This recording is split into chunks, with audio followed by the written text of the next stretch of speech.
I think there's always a balance that a country, especially the United States, which is the only country in the world that can essentially referee and has leadership responsibilities. Not that we should be the world's policeman or impose our will, and we've learned the hard way when we try to do that. But we have to be connected to the world because if for no other reason, it's clearly in our self-interest.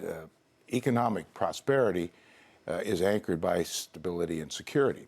And without stability and security, there's no confidence in markets, there's no investment, and you know how that flows. So our role is, and must always be predicated, of course, on our own interests, which every nation responds that way, but also, I think, on the larger scope of our, what we see as our responsibilities. And I think this presidential election and this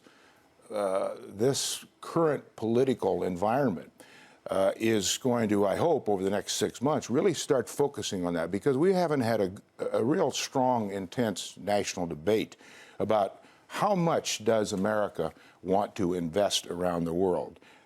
We're seeing a new world order now being built, a post-World War II world order.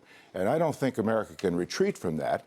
I think we have to balance and adapt and adjust to the realities and the currents of this new world order. But we have a clear interest in a stable, secure world. Yeah, but it's not just that the secure world leads to economic stability, but it's also vice versa.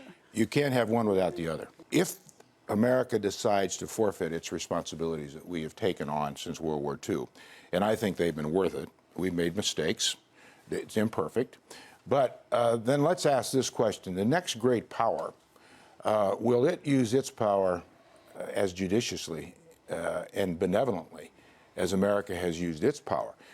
Even though we've made mistakes, even though we've imposed ourselves, even though we struggle and stumble, we still do more for the good of the world. And yes, it's our interest, but there's no country on earth that does as much for mankind as the United States does. Last point I'd make on this, you talk about American exceptionalism.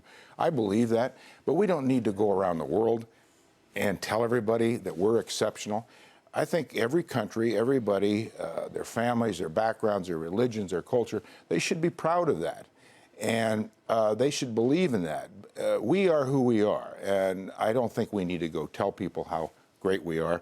People know that. People count on us, and I think that's why the world is paying so much attention to this presidential election. What is going to happen? Is America going to retreat from the world?